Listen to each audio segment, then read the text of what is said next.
일본 심령 스팟의 미스터리, 증발한 두 여인. 일본 혼슈의 동부, 도야마현에 위치한 한적한 바닷가 마을 우오즈시. 이 마을에는요, 귀신 출몰지로 유명한 심령 스팟, 츠보노 온천장이 있습니다. 이곳은 1982년 경영난으로 폐업한 이후 오랫동안 방치됐었는데요. 깨진 유리창, 도색이 다 벗겨진 페인트, 알 수 없는 낙서까지. 보기만 해도 섬뜩한 분위기를 자아내서요. 이곳에 공포 체험을 다녀온 사람들은 그냥 이곳 자체가 귀신보다 무섭다라고 할 정도라고 합니다. 근데 이곳이 공포 체험 마니아들 사이에서 더욱 극강의 공포 체험 장소로 떠오른 이유. 두 여자의 실종 사건 때문이었어요. 저런 게 이제 또 가지. 1996년 5월 5일 도야마현 히미시에 살던 19살 여고 동창생인 A와 B 양은요. 밤 9시경 가족들에게 우오즈시 츠보노 온천장에 공포 체험을 다녀오겠다며 B의 차를 타고 집을 나섰습니다. 그 뒤 친구에게 우리 지금 우오즈시에 있어라는 삐삐 메시지까지 남겼는데 갑자기 행방불명. 결국 가족들은 도야마현 경찰에 실종 신고를 했는데요. 경찰이 입수한 CCTV 자료에서는 사건 당일 밤 10시경 B의 승용차가 도야마현의 중심지인 도야마시와 나메리카와시를 거쳐 우오즈시로 들어가는 것이 확인됐습니다. 정말 그럼 거길 가긴 갔네. 그렇죠. 네, 근데요. 그런데 말입니다. 그 뒤 경찰이 그 일대를 샅샅이 수색했으나 두 여성의 흔적을 전혀 찾을 수가 없었고요. 여성이 타고 간 승용차조차도 발견되지 않았습니다. 결국 이 두 여성의 실종 사건 이후 일본 일부 매체에서는요. 호쿠리쿠 지방에서 가장 무서운 심령 스팟이라 지칭. 더욱 범접할 수 없는 공포가 퍼졌습니다. 저럴 수 있어요. 얼마 뒤 츠보노 온천장 일대는 아예 외부인이 출입할 수 없게 철조망 작업을 했지만요. 지금까지도 모험심 강한 공포체험 마니아들이 이곳을 찾고 있다고 합니다.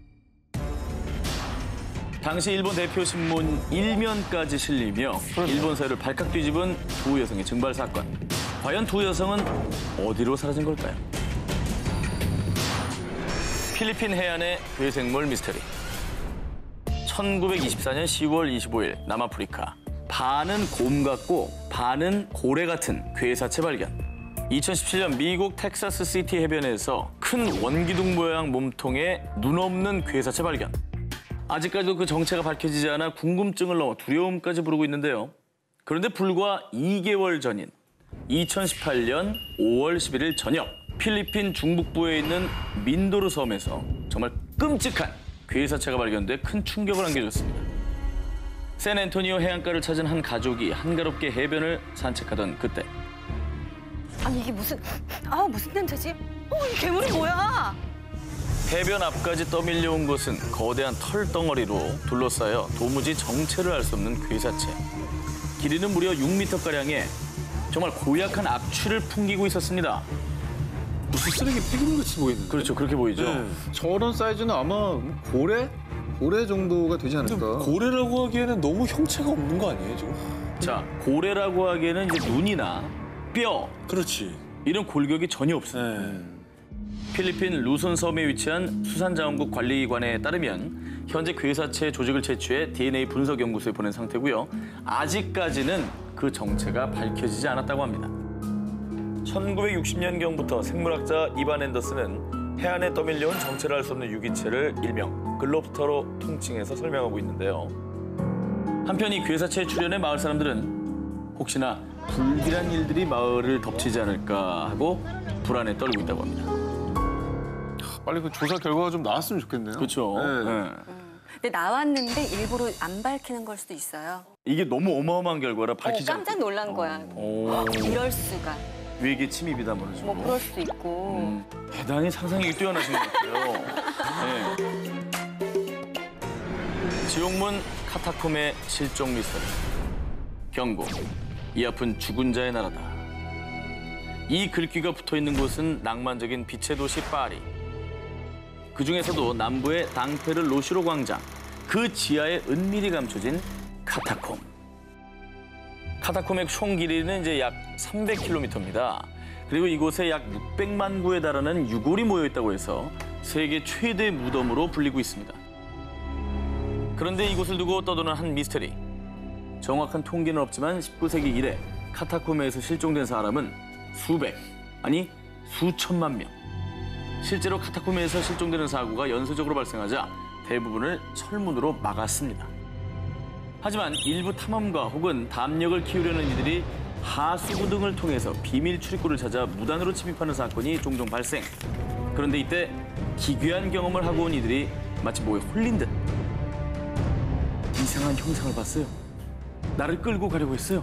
라며 지옥문에 대한 괴담을 더욱 공포스럽게 만들었습니다.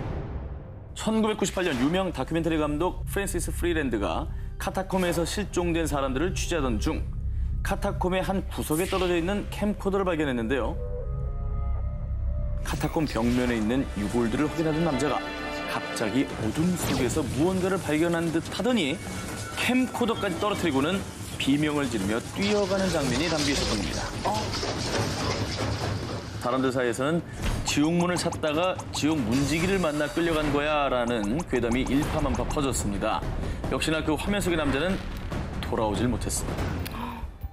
돌아오지 못하는 실종자, 그리고 경찰 수색에도 실종자에 대한 어떤 단서조차 찾지 못하는 상황. 지하 무덤 카타콤엔 정말 지옥문이 있었을까요?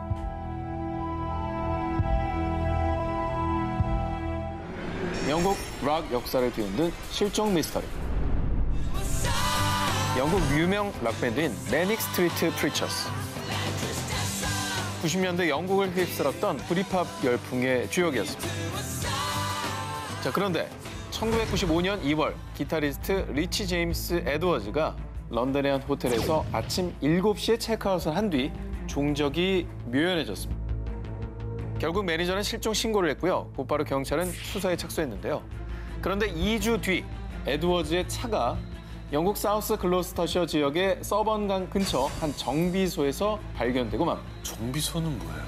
그런데 이 지역은 소위 자살 스팟으로 유명한 곳이었습니다. 자살한 거예요? 근데 자살했으면 차는 왜 또 거기 가 있어요? 그러게. 하지만 더 이상의 수사는 진전이 없었고요. 자살인지 아니면 또 실종인지 그 무엇도 밝혀지지 않은 채 그의 자취를 찾을 수 없게 된 겁니다. 한편 그를 두고 떠도는 무수한 소문들. 어딘가에서 자살했을 거야. 원래 정상이 아니었잖아. 사실 그는 평소 우울증을 앓으면서 폭력적인 성향까지 심했습니다.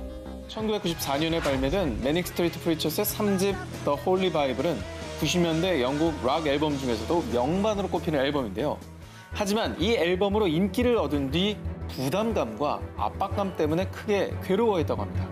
충분히 자살을 할 만한 정황인 거잖아요. 그렇죠. 네, 그런 의심이 또 가능하겠죠. 자, 그런데 말입니다. 정말 자살이라고 단정짓긴 수상한 점이 한둘이 아닌데요.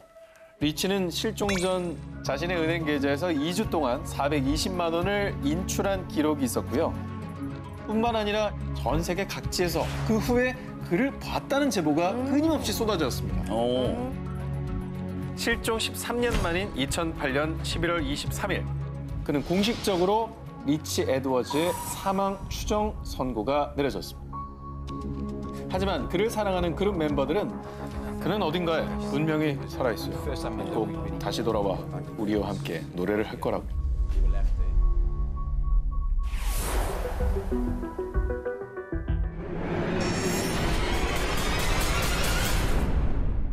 페루 남쪽의 하유마르카 산악 지역에 있는 티티카카 호수 부근에는요. 신들의 문, 아라무 무르로 불리는 신성한 문이 있습니다. 높이 7m, 폭 7m의 이 거대한 문은요. 붉은 삶 암벽의 한 면이 마치 깎아낸 듯 수직 절벽으로 되어 있어 그 존재 자체가 신비롭고요. 네모 안에 둥근 홀이 보이십니까? 저 사람 지금 들어가려고 하는데. 저기. 네, 그렇죠. 사람이 들어가려고 하는 그 네모난 안에 둥근 홀 저거. 저기 뭐야? 스위치? 자, 전설에 따르면 고대 잉카의 초대 사제이자 왕인 아라무 무르는요. 잉카 문명 창조의 신 비라코차 신이 준 황금 태양 원반을 저 홀에 넣고 다른 세계로 넘나들었다고 합니다. 쉽게 말해 순간 이동문이라고 보면 되는 겁니다. 저런 게 있구나. 자, 그래서일까요? 저 문 앞에서 실제로 미스터리한 경험을 한 이가 있는데요. 1998년 11월 페루 여행 중이었던 제리 윌스 부부. 그런데 제가 진짜 경험했다니까요. 우주를 넘어 도착한 그곳은 정말 판타스틱, 환상적이었어요. 자, 탐험가인 제리 윌스는 양손을 돌 위에 얹고 네. 문 중앙에 파인 작은 홀에 이마를 갖다 댄 제리 윌스. 그런데 갑자기 그 어지러움을 느끼더니 그 순간 마치 자연학하듯 온몸이 추락. 그 뒤 눈앞에 펼쳐진 별과 성운들. 그는 자신이 와 있는 곳이 우주임을 직감했다고 하는데요. 그런데 또 그때 마치 처음 있던 아라무 무릎 호텔 앞에 도착해 있었다고 합니다. 저럴 수 있어요.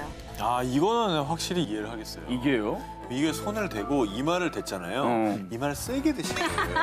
꽉 하면서 머리 싹 잡는 거죠. 아, 그 별에 빠진 과연 그는 잠시 꿈을 꿨던 걸까요? 글쎄 이게 목격담으로만 미스테리를 완성한다는 것 자체가 조금 저는 의문이 드네요. 그게 만약에 그 저런 사람만 식이라면. 보면 네. 근데 네. 그 스토리만 한번 보자고요. 네. 가능성 있잖아요. 근데 가능성이 있다면 저 비슷한 체험을 한 사람이 몇 명이라도 그럼 더 있어요. 있었어요. 저는 그거 진짜 믿어. 왜 그런 거 있잖아요. 막 이렇게 막 누가 사후 세계는 아니지만 누구야 이렇게 분명히 폭포인데 유리문처럼 탁 막혀 있는 거예요. 예. 무조건 믿으실 것 같아요. 저기 사기 안 당하게 조심하세요. 너무 쉽게 믿는 경향이 1700년 주민 목숨 앗아간 지옥의 호수. 지푸른 열대우림과 수많은 동물들의 보금자리로 위대한 자연의 보고라고 불리는 서아프리카 카메룬. 그런데 이곳 카메룬에서도 아름답고 평화로운 경치로 유명한 니오스 호수에서요. 어느 날 갑자기 끔찍한 악몽이 일어났습니다. 1986년 8월 21일 조지프 니과는 저녁 시간대가 돼 잠자리에 들 준비를 시작했는데요. 그런데 갑작스럽게 숨통을 조여오는 무언가에 힘없이 쓰러지고 맙니다. 그리고 약 3시간 뒤 정신이 든 조지프 니관. 아우 이게 무슨 냄새야? 아우. 집안은 물론 마을 전체를 뒤덮은 심한 악취. 게다가 먼저 잠들었던 딸은 이미 숨을 거둔 상태. 어머. 대체 이게 무슨 일인가 싶어 허겁지겁 현관문을 열어젖힌 조지프는 그만 그 자리에 털썩 주저앉고 맙니다. 처참하게도 마을 곳곳에 사람과 가축의 사체가 널려 있었던 것이죠. 갑자기? 저거 봐요. 당시 사망한 주민들만 무려 1,746명. 거기에 가축은 무려 3,500마리가 목숨을 잃었다고 하는데요. 어머 갑자기 왜? 정말 몇 시간 전까지만 해도 평화로웠던 마을이 하룻밤 사이에 죽음의 땅으로 변한 이유. 이 이유를 밝히기 위해 프랑스와 미국을 비롯한 전 세계 과학자들이 카메룬을 찾았는데요. 하지만 희생자들의 유골에서는 출혈뿐 아니라 신체적인 외상도 전혀 없었습니다. 그런데 이런 참사가 벌어진 건 니오스 호수에서 나온 이산화탄소 때문입니다. 니오스 마을 주민들이 갑작스러운 의문사로 목숨을 잃은 이유. 바로 최대 1,600톤에 달하는 이산화탄소가 마을 100km 근방까지 약 50m의 두께로 빼곡하게 들어찼던 건데요. 아니, 이게 어떻게 가능해? 일부 과학자들은요. 화산 활동으로 갑자기 독성 가스가 방출된 것이 아닐까라며 추측했습니다. 실제 니오스 호수는 400여 년 전 화산 분출로 만들어진 칼데라 호수였기 때문이죠. 하지만 이 그럴듯한 추측 역시 다른 과학자들의 반박을 피하진 못했는데요. 그 이유는 고작 하루 만에 이렇게 넓은 지역에 큰 피해를 주려면 거대한 지진을 동반해야 가능하기 때문이죠. 하지만 당시 마을 주민 중 누구도 지진을 느끼지 못했으며 지진 감지 장치에서도 별다른 이상을 확인할 수는 없었습니다.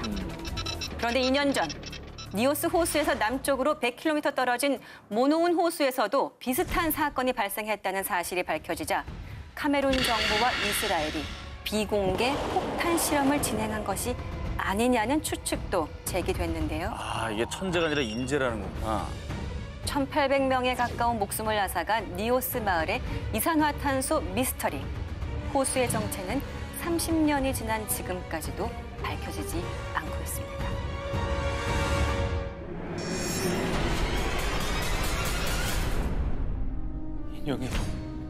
인형이 움직였어. 다 이 인형 때문이야. 당장 치워줘. 흰 드레스 차림의 어여쁜 이 인형. 어딘지 모르게 묘한 눈빛이 느껴지지 않으신가요? 실제로 이 인형을 소유한 주인들에겐 어김없이 불길한 일들이 생겼다는데요. 2017년 8월 영국 노폭주에 위치한 킹슬린 지역. 50세 여성 데비 메릭은 중고 시장에서 우연히 이 인형을 발견했는데요. 묘한 끌림에 느껴 5파운드의 인형을 구매합니다. 그런데 이 인형을 사온 뒤부터 데비와 그녀의 가족에게 이상한 일이 벌어지기 시작했는데요. 아, 아스트라리아. 아니, 다리에 왜 이런 상처가 나 있는 거지? 한밤중 남편 카메론에게 생긴 의문의 상처. 어머. 마치 무언가에 긁힌 듯한 상처가 선명했는데요. 그런데 그가 주변을 둘러보던 바로 그 순간 그는 기겁하고 맙니다. 왜? 요상한 눈빛으로 자신을 쳐다보고 있는 인형과 눈이 딱 마주쳤기 때문인데요. 그런데 이 미스테리한 현상은 이뿐만이 아니었습니다. 집에서 아무 이유 없이 화재 경보기가 울리는가 하면 모두가 잠든 야심한 시각에 누군가의 발소리까지. 결국 데비는 이 미스터리한 일들이 전부 인형 때문이라고 생각했고요. 박스에 인형을 넣어서 치웠는데요. 하지만 이틀 뒤 안 돼. 아니, 인형 목에 걸려있던 목걸이가 왜 여기 있는 거야? 그렇습니다. 분명 인형은 박스에 넣어뒀는데 인형의 목걸이가 다른 곳에서 발견된 거죠. 뭐야? 움직인다는 얘기 아니야. 이게 에나벨이잖아. 진짜 또 에나벨 나왔네 또. 그녀는 방송사에 자신이 겪은 일을 제보했고요. 결국 영국의 유명 아침 방송에 출연하게 됐는데요. 자, 의자 위에 있던 인형이 오이! 방송 도중에 에이! 의자와 함께 움직이기 시작한 겁니다. 에이! 결국 데비는 인형을 이 경매 사이트에 내놨고요. 영국의 심령 연구가 리 스티어가 낙찰받았는데요. 자, 그런데 여기서 미스터리한 일이 끝났느냐? 심령 연구가 리 스티어가 인형을 집에 들인 뒤 그와 함께 살던 아버지의 팔에도 알 수 없는 흉터가 생겼고요. 이 데비의 가족들처럼 불길한 일들이 벌어지자 또다시 인형을 넘겼다고 합니다. 인형을 소유한 주인들에게 생긴 의문의 상처와 불길한 현상들. 정말 이 인형에 악령이 깃들어 있는 걸까요? 저는 저런 일이 있을 수 있다고 생각해요. 뭔들 안 뭐는 믿겠어. 없을 수 있다. 뭔들 안 뭐는 있을 수 믿겠어요. 없다고 생각하세요? 아니, 어렸을 적에 검은 폭포의 진실, 노란 바위의 그림 이런 거 못 들어보셨어요? 노란 바위의 그림은 뭐예요? 예. 검은 폭포의 진실부터 한번 풀어주시겠어요? 이렇게 사진 그림을 네. 이렇게 그런 그 벼룩시장 같은 데서 마음에 들어서 산 거예요. 그거를 산 다음부터 집안에 계속 안 좋은 일들만 생기는데 그 집에 아기가 특히 방에서 나오지도 않고 애가 정말 더 실족해지면서 막 다크가 내려오고 잠도 못 자고 영혼이 나간 눈빛이라는 거예요. 그래서 엄마가 왜 그럴까? 밤에 그 아이가 자는 데서 같이 봤더니 검은 폭포가 있었는데 낮에는 밤이 되니까 머리를 풀어헤친 오 여자가 마이 갓! 고개를 싹 드는 거죠, 이렇게.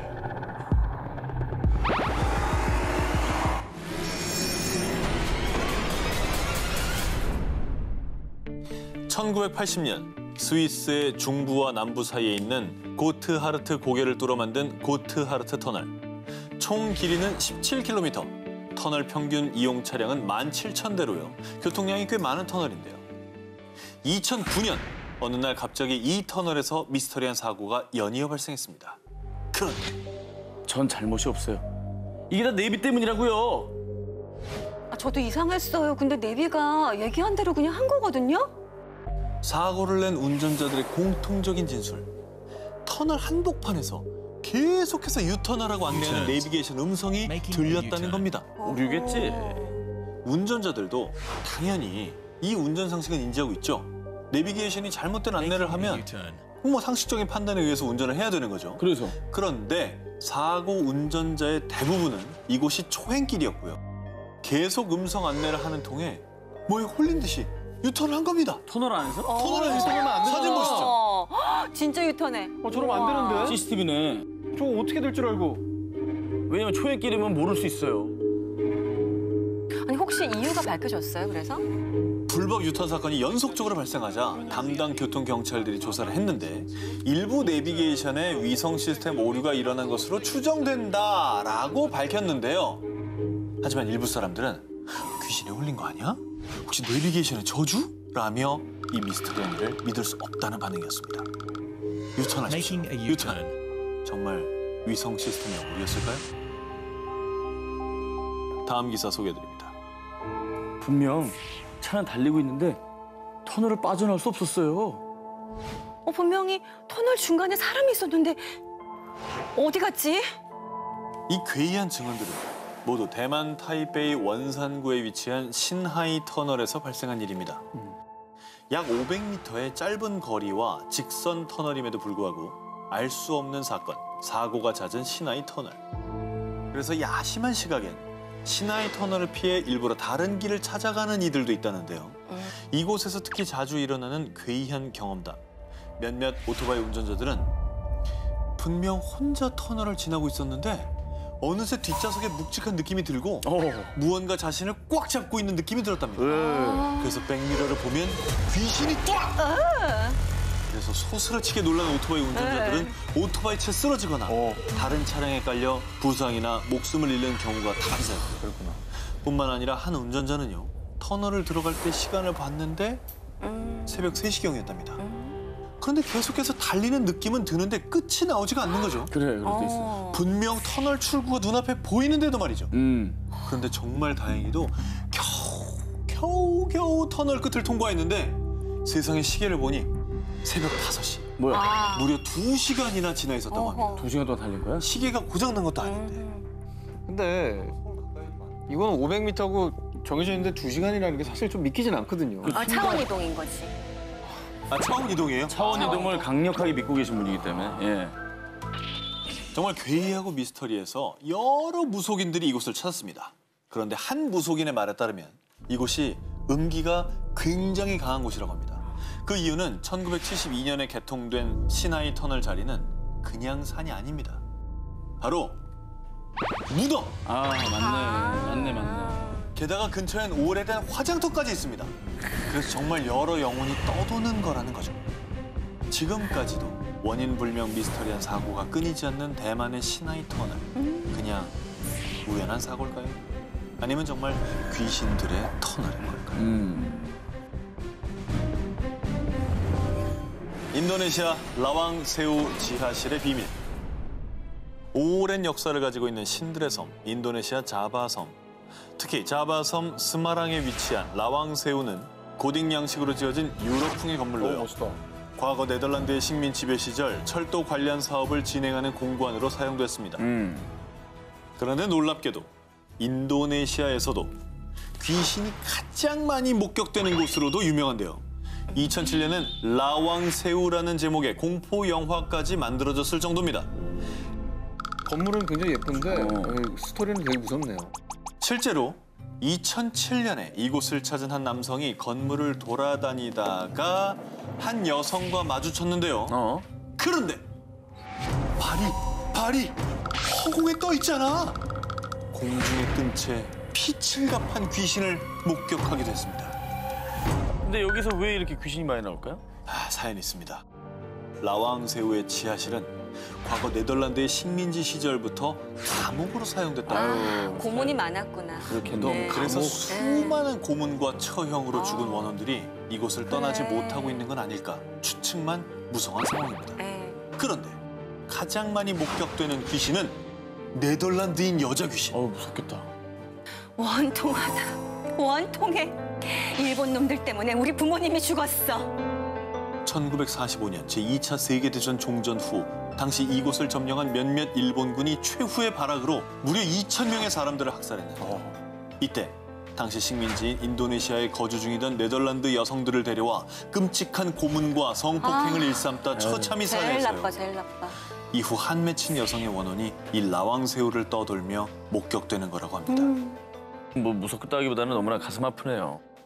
현재는 전시관과 갤러리로 탈바꿈해 전 세계 방문객들을 맞이하고 있는 라왕세우. 하지만 비가 오는 날이면 의문의 울음소리가 들린다고 합니다.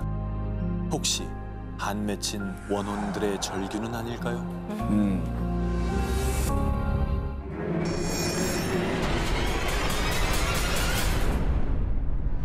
2012년 1월 미국의 한 거대 익명 커뮤니티 초자연 현상 게시판에요. 텍스트가 담긴 이미지 파일이 하나 올라왔는데요. 자, 우리는 고도로 지적인 사람을 찾고 있습니다. 이 이미지 속에 숨겨진 메시지가 있습니다. 이걸 찾으면 여러분 우리를 만나기 위한 여정을 시작하게 됩니다. 자, 이것이 바로 미국 온라인상에서 가장 큰 미스터리로 회자되는 정체불명의 단체 3301의 첫 번째 관문 문제입니다. 저 이미지 자체 안에 텍스트도 있지만 그 안에 문제가 숨겨져 있습니다. 그래요? 북미 네티즌들은 그들의 심벌인 매미 그림을 보고요. 영어로 매미, 그러니까 시카다를 붙여 시카다 3301로 그들을 불렀습니다. 몇몇 네티즌들은 누군가의 장난이라고 여겼지만요. 그러나 바로 몇 분 뒤 나 암호를 풀었어. 저도 풀었어요. 하며 나타나게 된 거죠. 우와. 자, 이렇게 실제로 시카다 3301에 낸 문제를 풀었다는 사람들이 속속 등장하면서요. 점점 이 단체에 대해 관심이 마구 쏠리기 시작했습니다. 야, 뭐지? 자, 문제를 푼 이들이 말한 문제 해독 방법 살짝 설명드리면 첫 번째 문제를 시작으로 이걸 풀면요. 다음 문제, 그리고 또 다음 문제로 이어지는데요. 숫자네요. 뭐야. 자, 암호를 푸는 문제는 웹상에 프로그래밍으로 해독할 수 있는 이미지를 올리거나 세계 또 여러 장소 곳곳에 QR코드가 찍힌 종이를 붙였다고 하는데요. 자, 그리고 놀랍게도 대한민국에서도 그들의 문제가 발견된 적이 있습니다. 우와, 어디서요? 2012년 서울 강서구 방화동의 한 아파트 인근에서도 발견된 QR코드 종이. 자, 보시면 저 QR코드를 인식하면은 또 다른 문제가 있는 웹사이트가 나옵니다. 자, 하지만 이 문제를 푼 이들은 문제를 풀면 풀수록 시카다 3301의 정체와 그들의 목적, 그리고 그 암호의 끝이 무엇인지 더 큰 미스터리에 휩싸였고요. 2013년, 2014년, 2016년에도 시카다 3301의 미스터리한 문제들이 퍼지자 2014년 미국 워싱턴 최대 일간지인 W신문사에선 이 단체를 인터넷에서 가장 괴이하고 미해결된 미스터리 탑 5로 선정할 정도였다고 합니다. 정말로 전 세계를 떠들썩하게 만든 시카다 3301. 그들의 정체를 두고 CIA나 MI6 같은 국가 첩보기관의 요원 모집 시험 문제일 거야. 아니야. 전 세계를 장악하려는 비밀 결사일 거야. 정부나 비밀단체에서 암호 해독 능력자를 찾는 것이 아니냐라는 음모론이 우세해졌습니다. 그럴 수 있어요. 오늘 유행어 예감인데요. 예. 그럴 수 있어요. 장안의 화제가 되겠는데요, 이 유행어. 자, 실제로 2013년 영국 정보기관 GCHQ에서는 Can You Find It이라는 채용 프로그램을 진행. 도발적이다. 그들이 낸 암호 해독을 모두 푼 사람들을 채용했고요. 오. 자, 구글도 2004년도에 비슷한 수수께끼 광고판을 게시한 적이 있었습니다. 맞아요. 영원히 풀릴 것 같지 않던 시카다 3301의 존재. 이 정보를 공유하지 마시오. 공유하고 싶잖아요. 그럼. 자신이 첫 번째 공개된 암호를 푼 최종 우승자라고 주장하는 마르쿠스 워너가 2015년도에 한 잡지 인터뷰를 통해 비밀단체인 시카다 3301에 대해 밝힌 거죠. 암호화된 사이트에서 첫 암호를 푼 20명의 승자들 만났어요. 그리고 3301 대표자들도 몇 명 만나기도 했고요. 그의 인터뷰에 따르면요. 그는 2012년 15살에 첫 번째 암호를 모두 풀었고 그 뒤에 익명의 계정으로부터 아이디와 비밀번호가 담긴 한 이메일을 받았다고 하는데요. 그 아이디로 암호화된 사이트의 채팅방에 접속해 3301의 관리자를 만날 수 있었다고 합니다. 그리고 그들이 한 말은 3301은 정보와 익명성의 자유를 함께 나눌 동지를 선발하고 그들과 감시 방지 소프트웨어를 개발하라고 합니다. 우리는 거대해질 겁니다. 자, 하지만 이 소수의 문제 통과자들은 시카다 3301과 뜻이 맞지 않았고요. 결국 그들은 과해되어서 암호화된 사이트마저 사라졌다고 합니다. 또한 마르쿠스 워너의 친구도 두 번째 관문의 암호를 모두 풀었는데 2017년 4월경 시카다 3301에게서 받은 한 통의 메일에선 Be patient, 인내심을 갖길이란 메시지뿐 지금까지 그 어떤 연락도 받지 못했다고 합니다. 아직은 모르는 거예요. 어느 날 갑자기 납치당할 수도 있어요. 약간 과대망상 기질이 좀. 예, 처음에는 상상력이 뛰어나다고 생각했는데. 선을 좀 잘 타셔야 될 것 같습니다, 그죠? 아니, 예. 그럴 수 있다니까요. 잘 알겠습니다. 여행자들의 도시라 불리는 대만 타이베이. 이곳에서도 타이베이 101 빌딩, 세계 무역센터와 인접, 타이베이 시내가 훤히 보이는 전망까지 갖추고 있어서 대만 최고의 호텔로 꼽히는 G 호텔이 있습니다. 그런데 세상 원더풀한 이 호텔을 대만인들은 무척이나 두려워한다고 합니다. 좋아 보이는데. 비싸서 두렵나? 호텔이 무서울 이유가 있나요? 그렇죠. 네. 이곳은 세계에서 무서운 호텔 탑 10에 늘 꼽히는 곳이기 때문입니다. 왜 그렇지? 1989년에 설립된 G 호텔은요, 엘리베이터와 복도에서 기이한 현상이 자주 발생한다고 합니다. 새벽 시간, 아무도 없는 1층에 엘리베이터 문이 열립니다. 오류인가 싶었는데 특정 층으로 올라가더랍니다. 그런데 이뿐만이 아닙니다. 누가 새벽에 이렇게 복도를 뛰어댕겨요? 군화 소리가 너무 커요. 아이. 그래서 직원이 항의 전화가 온 층으로 가보면 복도는 텅. 게다가 어떤 투숙객은 자다가 눈을 떴는데 군복 입은 남자 얼굴이 눈앞에 딱! 무섭다. 홍콩 대표 액션스타 성룡도 이 호텔에서 머무르던 중 귀신을 봤다며 새벽 3시에 기겁을 하고 나왔다고 합니다. 와, 뭐야. 이 자리가 옛날에 뭐 군부대 자리였던 거예요? 아니 그러니까 무슨 사연 같은 게 있었나요? 떠도는 추측으로는 호텔이 세워진 곳이 과거 제2차 세계대전 당시 정치범 수용소와 처형장이 있었던 곳이라고 합니다. 무려 4,000명이 죽은 곳이라는 썰만 돌고 있습니다. 그런데 정말 더 미스테리한 건요. 호텔 로비에 있는 커다란 부적 2개 보이시죠? 강시부적이다, 강시부적. 작품이 아니라 부적인 거고. 누가 봐도 부적이죠, 그죠? 호텔 측에서는 단지 인테리어일 뿐이다 라고 일축했다고 합니다.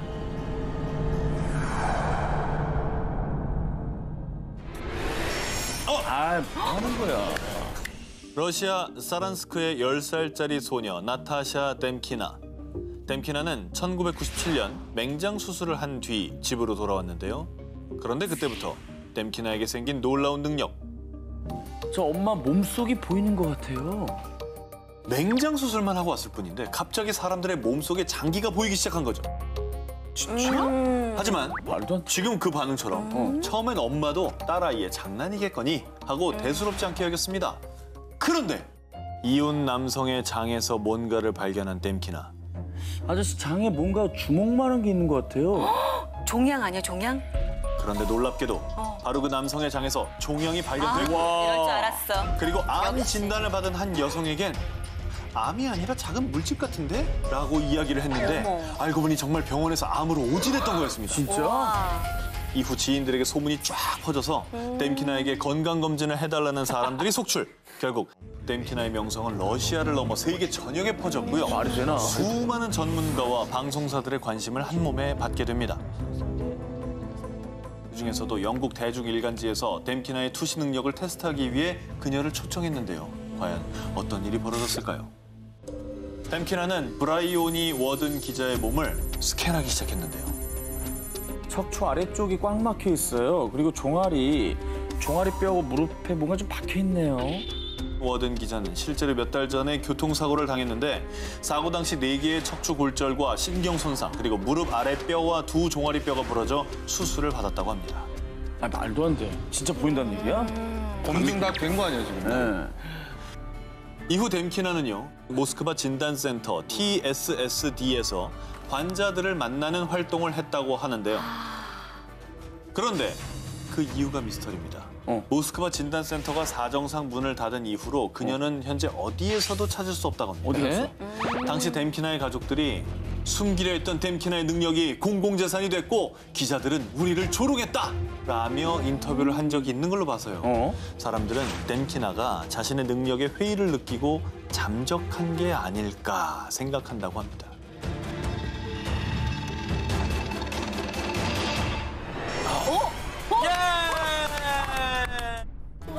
축하드립니다. 아니. 갑자기 저렇게 자세가 바뀌는 사람 정말 별로지 않습니까? 예. 이 공격에 대해 쿠바가 책임이 있다고 믿습니다. You fire! 지난 2017년 9월 미 대통령 도널드 트럼프와 틸러슨 미국 국무장관이 쿠바에 강력한 메시지를 전하며 양국 관계에 금이 가는 사건이 발생했는데요. 2016년 8월 쿠바의 수도 아바나에 있는 한 미국 외교관이 의문의 소리로 인한 고통을 호소. 결국 청력 이상과 언어 능력에 문제가 생기고 말았는데요. 그런데 이 소리로 고통받는 건 그뿐만이 아니었습니다. 대사관과 호텔에 묵은 미국의 외교관들과 가족들까지 무려 20여 명에게 이상 증세가 나타났는데요. 소식을 들은 미국 정부, 곧바로 그들의 건강 상태를 체크했는데요. 그 결과 외상성 뇌 손상 및 영구 청력 상실 등의 진단이 나오게 됩니다. 세다. 아니 뭐 어떤 소리를 들었길래 저래요? 소리로 그게 가능해요?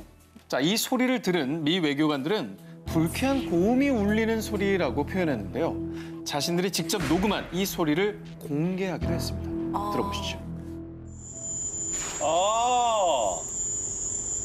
이게 장시간 들으면 굉장히 스트레스 받겠다. 미국은 쿠바 또는 제3국의 음파 공격을 의심했습니다. 결국 2017년 2월 미국 정부는 쿠바 정부에 강력하게 항의했고요. 곧바로 미국 연방수사국 FBI가 쿠바 아바나에 건너가 음파 공격에 대한 본격적인 조사를 벌였습니다. 어떻게 된 거야? 그런데 말입니다. 결과는 이상무. 자, 그들은 음파 공격에 대한 증거를 전혀 발견하지 못했습니다. 참고로 음향 전문가들도 이런 공격은 영화 속에서나 가능한 얘기이며 이런 신종 음파 무기는 현재까지 개발되지 않았다라고 합니다.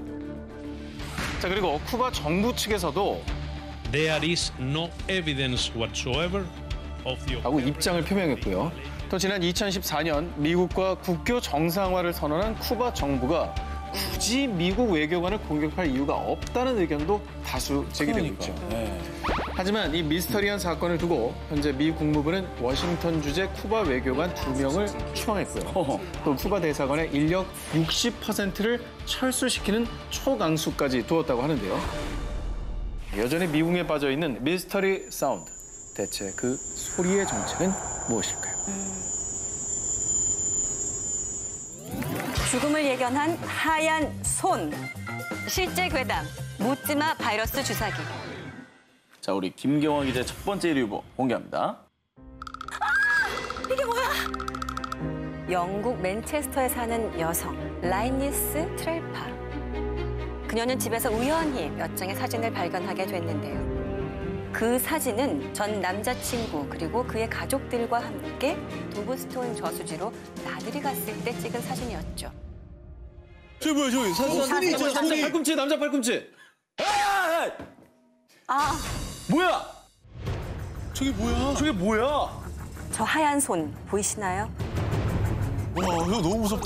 저 여자분 라이니스의 손은 아니죠? 아니, 왜냐면 라이니스는 깍지 끼고 있잖아. 끼고 있잖아요. 깍지 끼고 있잖아. 심령 사진이라고 생각한 그녀는요. 이 손은 대체 뭘까요? 라며 자신의 SNS에 사진을 올렸는데요. 그녀에게 도착한 한 통의 메시지. 저 흰 손이 중앙에 모자 쓴 남자를 가리키고 있는 것 같은데요. 그녀가 문득 느낀 섬뜩한 기운. 그 이유는 사진 속 하얀 손이 가리키고 있던 사람은 남자친구의 가족 중 한 사람이었는데요. 그는 이 세상 사람이 아니었습니다. 뭔 소리야? 어머! 그래서 혹시나 그 하얀 손이 마치 그의 죽음을 암시한 게 아닐까 하는 생각에 라이니스는 큰 공포에 휩싸였고요. 어머머. 곧바로 도브스톤 저수지에 생긴 사고 내용을 찾아봤는데요. 그 결과 사진을 찍은 바로 그날 도브스톤 저수지에서 한 여성의 시신이 발견됐고요. 그들이 사진을 찍은 바로 그 장소였던 겁니다. 그러니까 영화 데스티네이션처럼 저 손이 가볼 사람을 예견을 한 거 아닙니까? 잡을 것 같이. 낚아채려고 하는 듯한 느낌이 들잖아요. 러시아 숨겨진 비밀 모모. 이번에 제가 소개해드릴 괴담은 러시아인들 사이에서는 아주 유명하다 못해 기정사실처럼 믿고 있는 괴담입니다. 모스크바 지하철 아래에는 또 다른 비밀 지하철 노선이 있대. 지하철도 아래인데 그 아래 또 지하철이 있다. 그렇습니다. 근데 이게 사실이면 이제 어떤 목적으로 비밀 지하 노선을 만들었을까? 뭐 있을 수도 있다고 보거든요. 어허. 국가 기밀 뭐 차원에서. 예전에 뭐 국가 기밀. 네. 괴담에 따르면 그 주인공은 소련의 악명 높은 독재자인 스탈린. 그는 숨을 거두기 직전에 주로 비밀 별장에서 은둔하다시피 생활했고요. 자신의 경호원 외에는 자식들도 출입을 엄격히 제한할 정도로 암살 편집증에 시달렸는데요. 그런데 러시아인들에 따르면 이 몸이 대표할 수 있는 지하철을 은밀히 만들어라. 미소 냉전 시기 암살을 병적으로 두려워한 스탈린이 유사시 대피할 수 있는 비밀 지하철 노선, 일명 메트로2를 만들라고 지시.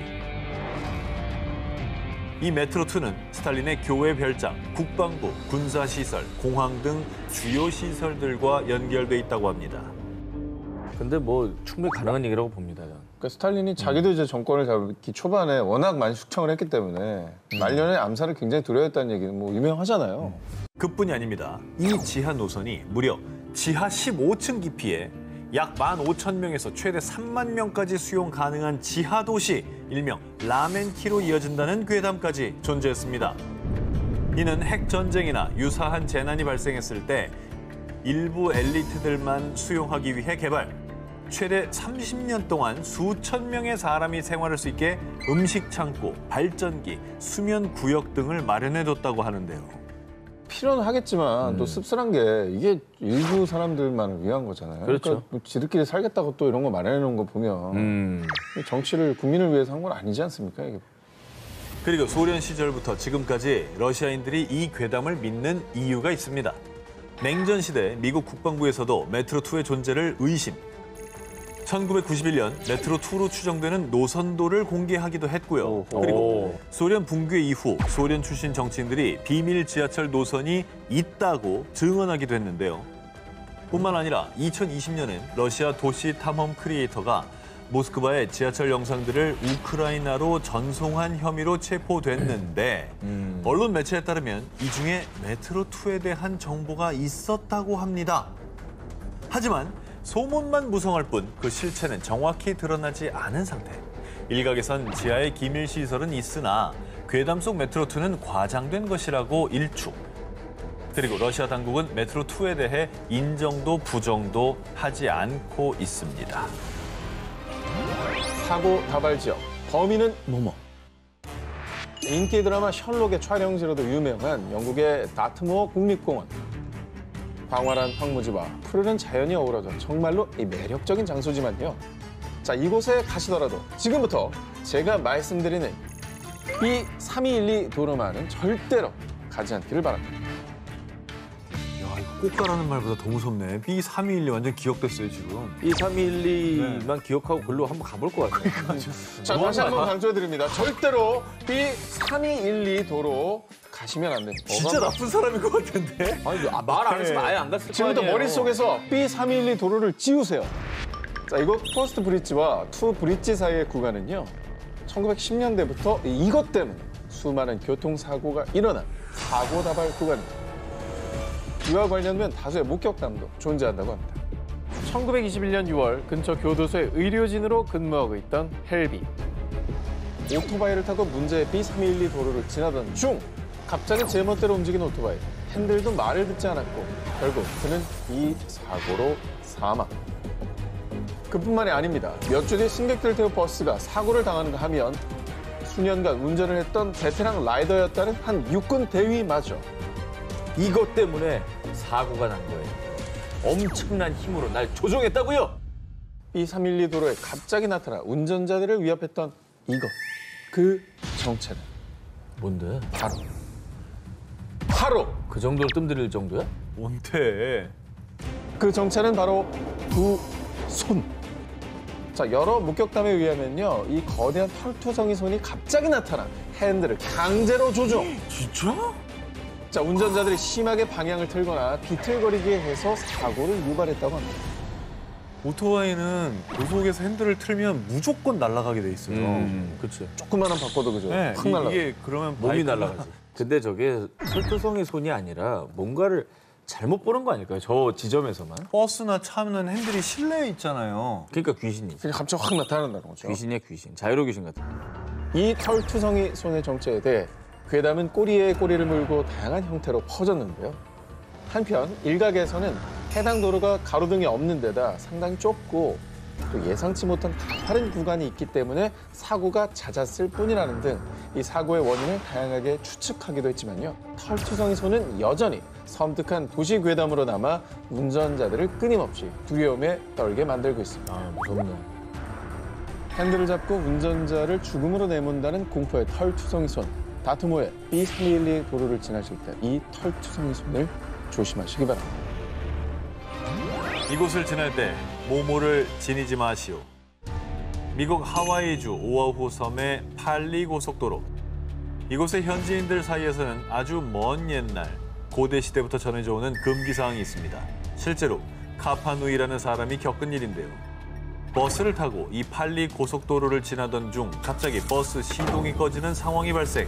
이에 버스 기사는요. 금기 사항을 어긴 승객을 색출. 그것을 버스 밖에다 버리고 나니 그제야 버스가 출발했다고 합니다. 부적 같은 거요? 뭐예요? 그래서 불길한 뭔가를 갖고 탄 것 같은데 불길하죠. 종교적인 뭐 이런 거. 근데 이게 사람들 다 아는 건가 봐. 다 그치. 알죠. 오아후 섬의 팔리 고속도로를 지날 때 절대 지녀서는 안 되는 그것은 바로 삼겹살.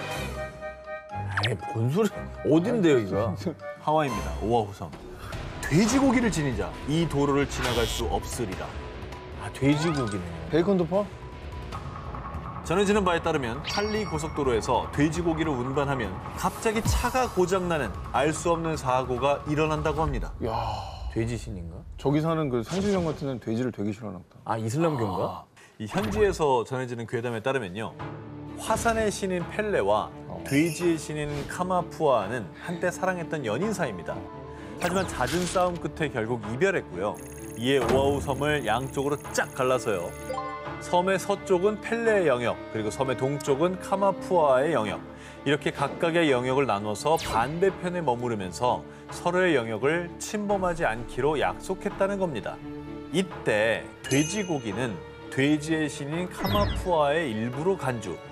그렇기 때문에 만약 화산의 신인 펠레의 영역으로 가는 팔리 고속도로를 지날 때 돼지고기를 지니고 가는 사람이 있으면 펠레가 보낸 노파가 하얀 개를 안고 길을 막아서며 어딜 감히 돼지고기를 가지고 지나가려고 해!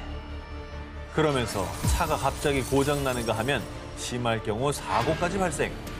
결국 안전하게 길을 지나가려면 노파의 개에게 돼지고기를 먹여야 한다는 겁니다. 지니고 있는 돼지고기를 모두 버리고 가야 한다는 거죠.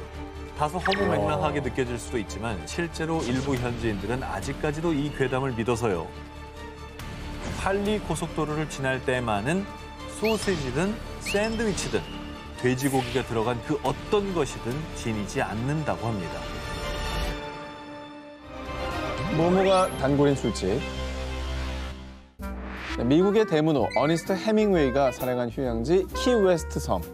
이곳에는 해밍웨이의 단골 술집으로 알려진 캡틴 토니스 살롱이라는 유명한 술집이 있는데요. 키웨스트 섬에 방문한다면 해밍웨이의 발자취를 따라 이 술집 바에 앉아서 술 한잔 하고 싶으시죠? 자, 그런데요. 단 한 가지 주의할 점이 있습니다. 깊은 밤에는 말이죠. 절대로 이 술집 근처에도 가지 마십시오. 영업이 끝난 고요한 밤만 되면 이 문을 두드리며 이곳을 찾는 특별한 손님이 있는데요. 그 손님은 바로 유령. 토니 하고 주인을 부르는 소리가 들리는 등 이 유령 목격담이 끊이질 않았던 건데요. 자, 그런데 이곳에 이런 괴담이 퍼진 이유는 더욱 섬뜩합니다. 1851년 해당 건물은 키웨스트의 첫 영안실로 쓰였는데요. 뿐만 아니라 건물 내부에 자리 잡은 큰 고목나무는 한때 각종 범죄자를 처형하던 교수대로 사용됐다고 합니다. 처형된 유령들이 나타나는 걸 수도 있겠네요. 네. 고요한 밤이 되면. 그렇죠. 자, 그리고 이 술집에서 가장 많이 목격된 유령 중 하나, 바로 피로 뒤덮인 파란 드레스를 입은 여인 유령인데요. 16명의 해적은 물론 이 가족까지 잔인하게 살해했다고 알려진 해당 여성의 유령 또한 교수대에서 처형당한 사람 중 한 명이었다고 합니다. 해밍웨이가 갔던 데니까 가보려는 사람도 많겠지만 저 유령이 많이 나온다고 하면 또 그런 데를 찾아가는 사람도 있잖아요. 있죠, 다크 있죠. 투어 좋아하시는 분들 계시잖아요. 해당 건물은 시가 공장, 주류 판매소를 거쳐 1933년 술집으로 오픈했고요. 1958년 주인이 바뀌며 이름도 현재 캡틴 토니스 살롱으로 바뀐 건데요. 정말 소름 돋게도 1980년대 바닥 공사를 하던 중 15구가량의 유골이 실제로 발견되며 흉흉한 괴담에 힘을 더했습니다. 실제로 유골이 발견됐다고? 그렇습니다. 그럼 괴담 없어도 무서워서 못 가겠다. 언젠가 평화로운 섬 키웨스트 이 술집을 찾게 되신다면 옆자리에 앉은 손님 유령일 수도 있으니 조심하시기 바랍니다. 일본 모모의 하나코. 절대로 하나코를 불러선 안 돼. 이번 괴담은 아주 오래전부터 일본 초등학생들 사이에서 전설처럼 전해지는 괴담입니다. 일본 초등학생들을 공포에 떨게 한 하나코의 정체 지금부터 알려드리겠습니다. 방과 후 활동이 늦게 끝나 텅 빈 교실에 혼자 남아있던 키코는 잠깐 화장실만 들렀다 집에 가려고 했는데요. 왜 학교에 혼자 남아? 꼭 이런 얘기 그렇더라. 자기 혼자 남아가지고 뭐 귀신 보고 막. 화장실 혼자 가는 건 참아야 돼요. 네. 교실에서 가장 가까운 3층 화장실을 이용한 키코. 그런데 뭔가 이상했습니다. 분명 키코가 화장실에 들어갈 땐 모든 화장실 칸이 열려 있었는데 나오고 보니 화장실 3번째 칸의 문이 굳게 닫혀 있었던 겁니다. 친구일까 싶어 말을 걸었지만 돌아오는 답은 없었고요. 오싹한 기운을 느낀 키코는 서둘러 화장실에서 나오려고 했는데요. 그런데 정말 이상하게도 복도와 연결된 화장실 문이 열리지 않는 겁니다. 아 어떻게 갇혔네. 그러니까. 키코는 불현듯 혼자 있는 늦은 밤 학교 3층 화장실 3번째 칸에서 하나코가 나온다는 이야기가 떠올랐습니다. 혹시 너 하나코야? 하나코의 이름을 조심스럽게 부르자 화장실 안에서 들려오는 의문의 소리. 그리고 잠시 후 3번째 칸 화장실 문이 열리면 나타난 빨간 치마를 입은 의문의 정체. 바로 하나코였습니다. 어우, 주저앉았겠다. 아우, 발이 돼. 진짜 아무것도 안 나와도 밤에 혼자 화장실 가는 것도 무섭거든요, 사실. 근데 하나코가 뭔가 화장실과 좀 사연이 있나 봐요. 그렇습니다. 1879년생으로 알려진 소녀 귀신 하나코. 괴담에 따르면 휴일에 학교에 놀러온 하나코가 괴한에게 쫓겨 화장실 3번째 칸에 숨었지만 결국 들켜서 살해당했고 그 이후 학교 화장실에서 하나코 귀신이 나타난다는 괴담이 전해진 건데요. 이 밖에도 굳게 잠겼던 화장실 문이 갑자기 열리더니 하나코가 불쑥 튀어나와 변기 속으로 아이를 끌고 갔다. 소녀 귀신 하나코에 대한 소문은 꼬리에 꼬리를 물고 이어졌고요. 심지어 하나코를 소환하는 방법이 일본 초등학생들 사이에서 유행하기도 했다고 합니다. 먼저 하나코를 부르기 위해 아무도 없는 화장실에서 빙글빙글 13번을 돈 뒤 3번째 칸 앞에 서서 똑똑, 똑똑. 하나코 거기 있니? 나 여기 있어. 하나코가 답을 한다고 하는데요. 답을 들은 뒤 3초 안에 도망가지 않으면 하나코의 손에 죽음을 면치 못한다고 합니다. 음침한 밤, 혼자 있는 화장실에서만 나타나는 하나코 이야기는 많은 사람이 여전히 하나코를 소환할 수 있다고 믿고 있습니다. 광장에 출몰하는 모모. 여러분, 혹시라도 나중에 일본에 가신다거나 혹은 일본에서 지금 이 방송을 보고 계신다면 주의하셔야 할 게 있습니다. 오사카 우메다 지하상가에 위치한 세메광장에서 만약 새빨간 원피스를 입은 여인을 만나신다면 절대로 눈을 마주쳐서는 안 됩니다. 왜요? 여기 눈 마주치는 걸 별로 안 좋아하시는 분인가? 동네 일진. 그 이유는 우메다 지하상가 세메광장을 둘러싼 한 괴담 때문인데요. 2000년대부터 온라인을 중심으로 수상한 제보들이 속출. 익명의 제보자 A씨에 따르면 어느 날 세메광장 분수 앞을 지나던 중 검고 긴 생머리에 붉은 원피스를 입은 30대 초반 여성과 마주쳤다고 합니다. 그런데 이 붉은 옷의 여성이 A씨를 기묘하게 노려보더니 눈 깜짝할 사이에 A씨의 얼굴 앞까지 바짝 다가와서는요. 아 깜짝 어우 깜짝이야. 어이씨. 아 깜짝 어우 깜짝이야. 어이씨.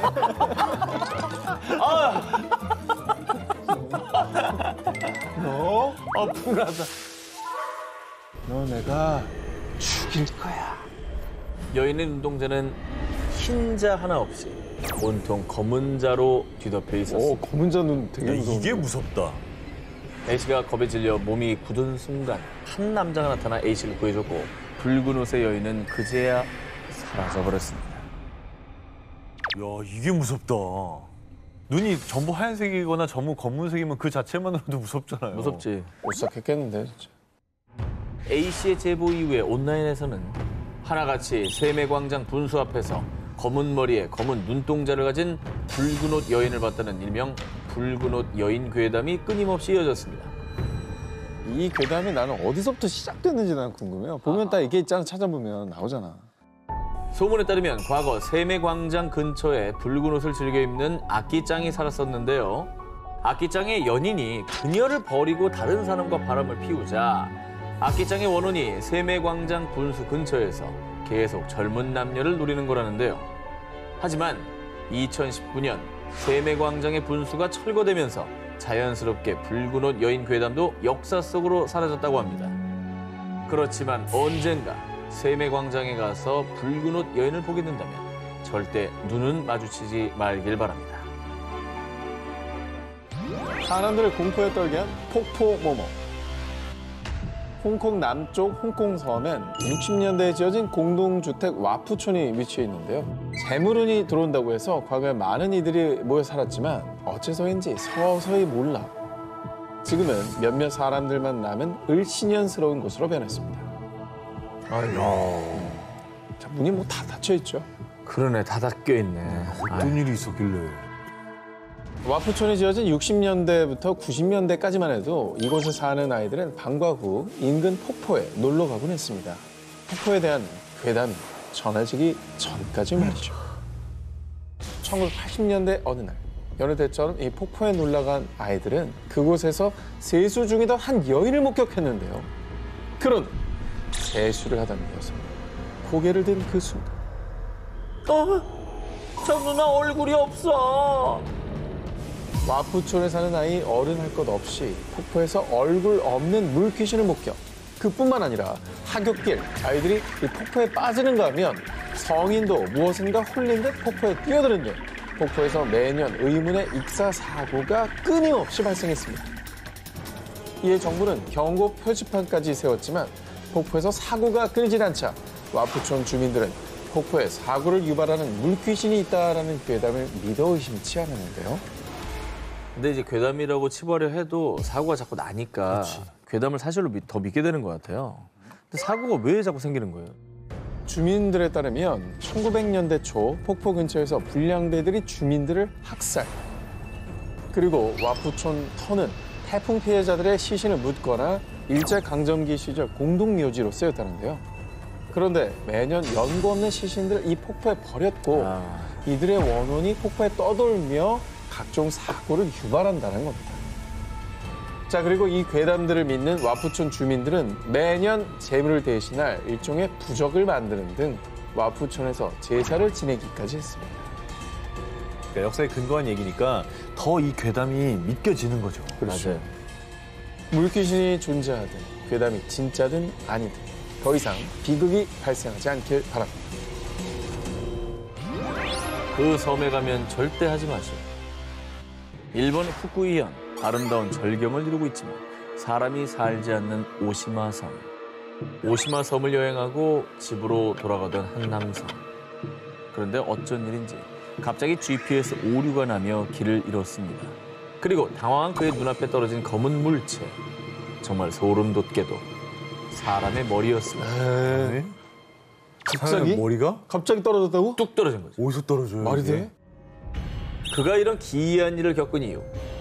바로 오시마 섬에서 절대 하지 말아야 하는 불문율처럼 전해져 오는 금기사항을 어기어 저주를 받았기 때문입니다. 뭘 어겼길래 사람 머리가 떨어져? 오시마 섬에서 절대 하면 안 되는 첫 번째 금기 행동. 바로 섬을 시계 반대 방향으로 도는 것.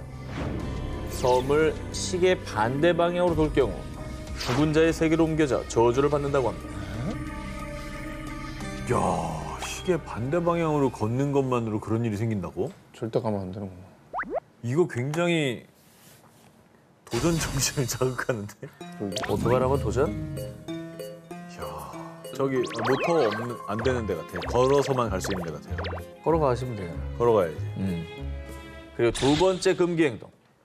자정에 이 섬의 빨간 다리를 절대 건너지 말 것. 밤에 오시마 섬의 다리를 건너면 마치 물귀신처럼 죽은 자들의 팔이 몸에 달라붙어 물속으로 끌어당긴다고 합니다. 저 정도 다리는 밤에 가긴 좀 무서운데요? 너무 무섭지. 굳이 저런 얘기가 없어도 밤에 저길 가기에는 좀 그런데. 저는 이유가 궁금해요. 왜 저렇게 흉흉한 괴담이 생긴 건지. 오시마 섬에 흉흉한 괴담이 떠도는 이유, 바로 이곳이 죽은 자들의 혼이 모이는 곳이기 때문이라고 합니다. 오시마 섬에서 가까운 곳에 일본의 해안 경승지이자 자살로 유명한 절벽 도진보가 있는데요. 아이고. 종종 도진보에서 자살한 시신들이 오시마 섬으로 떠내려와 그 혼들이 모였다는 얘기가 퍼졌기 때문입니다. 그래서 이제 오시마 섬의 빨간 다리를 건널 때면 누군가가 발목을 잡는 듯한 그런 느낌을 받은 사람이 많다고 합니다. 이런 소문을 들으면 그냥 거기 안 가게 되는 거 아니에요? 돌아가신 분들이 실제로 모이기도 한다고 하니까. 시신들이 모이니까. 저기 갔다가 그런 걸 또 마주할 수도 있는 거잖아요. 자, 금기 사항을 어겼을 때 죽음의 세계로 데려간다는 오시마 섬의 괴담이었습니다.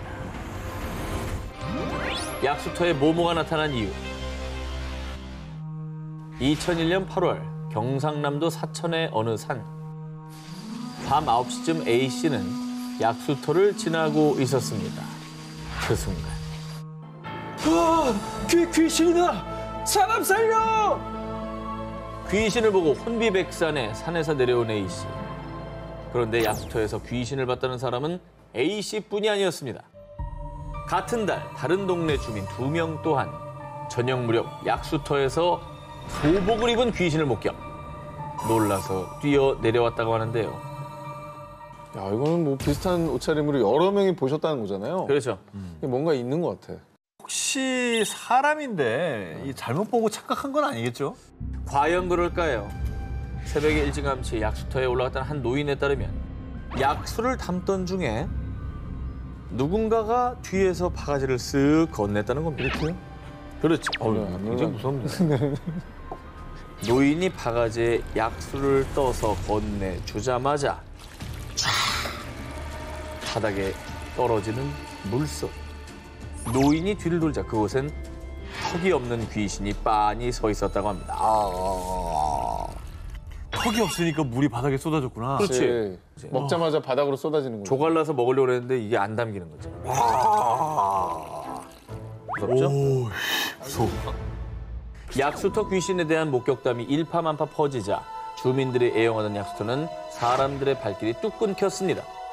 이에 마을 노인회장은 특단의 조치를 취했습니다. 바로 약수터 인근의 지역 문화센터 측에 귀신을 쫓는 굿을 해달라고 요청한 것입니다. 근데 왜 문화센터에다가 구슬해달라 그러죠? 알고 보니 예전 약수터 주변에 무연고 분묘 4기가 있었다고 하는데요. 그런데 문화센터를 건립하고 그 지역을 개발하면서 이 분묘가 없어졌다고 합니다. 문화센터 측은 주민들의 간곡한 요청에 결국 2001년 9월 11일 장장 8시간 동안 귀신들의 원혼을 달래는 위령제를 올렸습니다. 그러자 그 후에는 정말 신기하게도 약수터에서 귀신을 봤다는 목격담이 더 이상 들리지 않았다고 합니다. 호텔에 갇힌 모모의 목숨. 1982년 2월 일본 현지 언론의 충격적인 보도. 뉴재팬 호텔 유령 소동.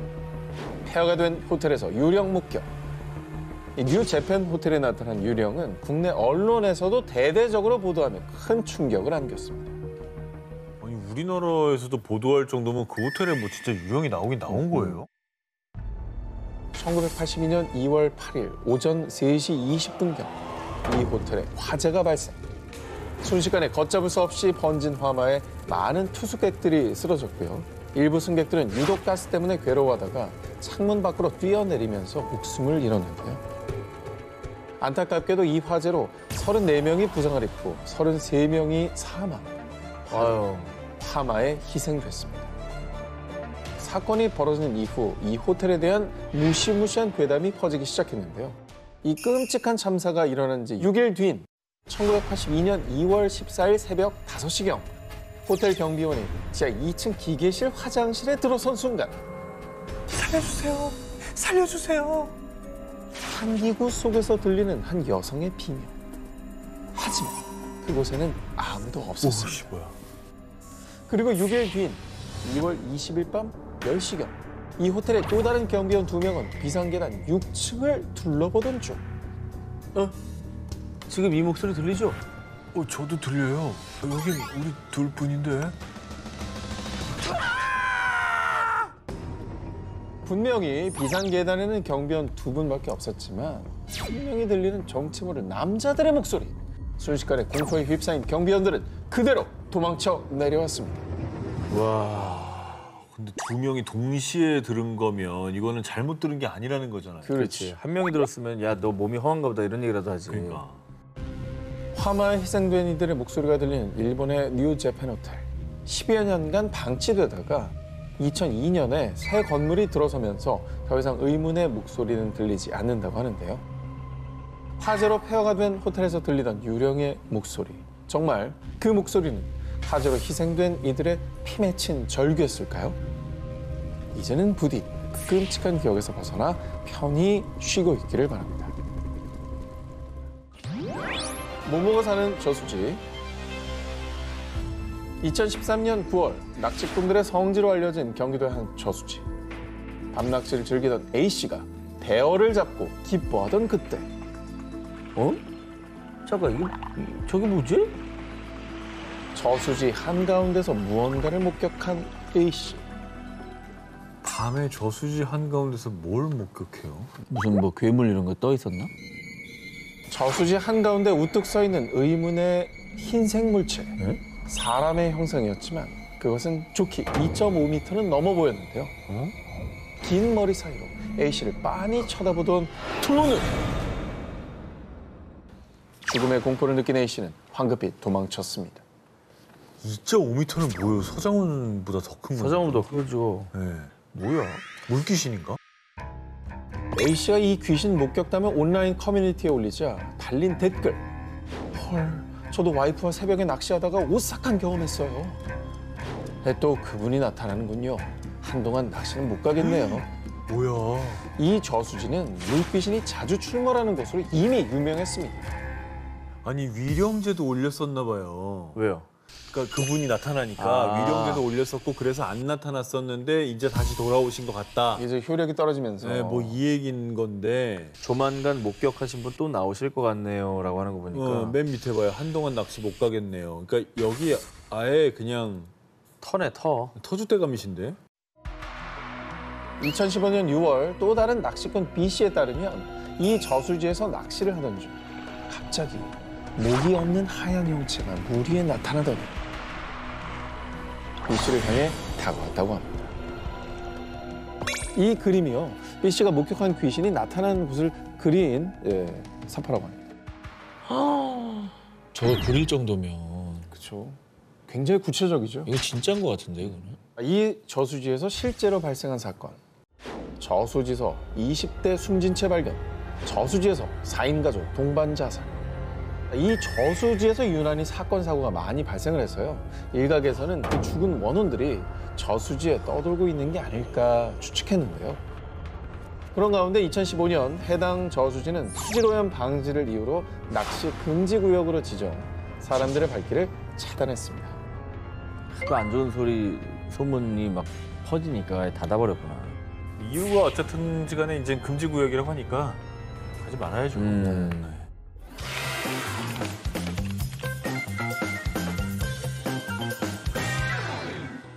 1700년대 초반 조선시대.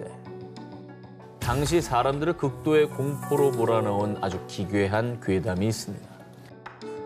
아니, 옆 동네 박씨 집에서 또 애가 없어졌다며? 아휴, 올해 들어서만 대체 몇 번째야. 아니, 불안해서 애들을 두고 어디 일도 못 가겠다니까. 그 당시 어린아이들이 갑작스레 사라지는 경우가 비일비재했다는 겁니다. 야, 이거 뭐 애들이 납치당한 거예요? 그러니까 그러면? 뭐 인신매매 같은 게 있었나? 아이들이 갑자기 사라진 이유가 무엇이냐? 당시 조선 일대 파다했던 소문. 사라진 애들은 아주 사악한 주술에 희생당한 거래. 이 사악한 주술, 일명 연매에 관한 이야기는 조선 후기 실학자 성호 이익이 천지만물 등에 쓴 저서 성호사설 제5권에 자세히 적혀 있습니다. 연매는 주로 무당들이 어린아이를 납치하는 곳에서부터 시작. 배가 고파요. 밥 좀 주세요. 납치한 아이는 겨우 명을 붙잡고 있을 만큼만 아주 조금씩 음식을 줘서요. 살이 쪽 빠질 때까지 방치. 그렇게 아이가 바짝 마르다 못해 죽기 직전까지 이르렀을 때 이제 때가 왔군. 아가, 여기 음식 있으니까 마음껏 먹으렴. 맛있는 냄새가 솔솔 풍기는 음식을 넣은 작은 죽통을 아이 앞에 두면요. 굶주림에 잔뜩 시달린 아이는 앞뒤 가리지 않고 죽통 안으로 달려든다는 것입니다. 그리고 아이가 음식을 먹기 위해 죽통 안으로 들어간 바로 그때 날카로운 칼로 아이를 찔러 빠르게 죽인 뒤 아이의 원혼이 밖으로 빠져나가는 것을 막기 위해 곧바로 입구를 봉쇄. 배고픔과 갈증, 원한과 증오로 가득 찬 상태로 죽통에 매어 죽고만 어린아이의 원혼. 그리고 이런 주술 행위를 소위 연매라고 불렀던 것입니다. 너무 살벌하고 잔혹하고. 끔찍한 얘기다. 그러니까 이게 진짜 저서에 남아있는 내용이라는 거잖아요. 실제 있었던 얘기란 얘기죠. 그러니까 왜 한 거예요, 이런 짓을? 아하. 괴담에 따르면요, 이 잔혹한 연매는 주로 신기가 떨어져 능력이 없어진 무당들이 사용했다고 합니다. 연매를 한 무당이 동네 부잣집을 돌아다니면서요, 죽통에 가뒀던 원한에 찬 아이의 영혼을 풀어 사람들에게 각종 질병 등을 옮긴 뒤 가족을 살리고 싶은가? 내게 방도가 있네. 대신 그 대가는 두둑이 내놔야 할 걸세. 사람들이 무당에게 병을 낫게 해달라고 빌면 아이의 영혼을 다시 죽통 안으로 유인, 그 질병들을 낫게 했고요. 그 대가로 돈과 곡식 등을 챙겼다고 합니다. 더 나쁘네, 더 나빠. 사악하다, 진짜.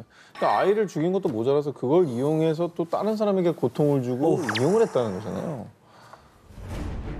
일부 무당들의 삐뚤어진 욕심에 잔혹하게 희생당한 아이의 영혼들은 억울함으로 원귀가 되어 부천을 떠돌았다고 합니다. 알려진 바에 따르면 당시 조선 팔도에 이 끔찍한 연매와 관련된 흉흉한 소문이 확산, 실제로 수많은 아이가 납치, 살해당하는 사건이 발생하자 이 연매를 금지하는 왕명이 내려지기도 했다고 합니다.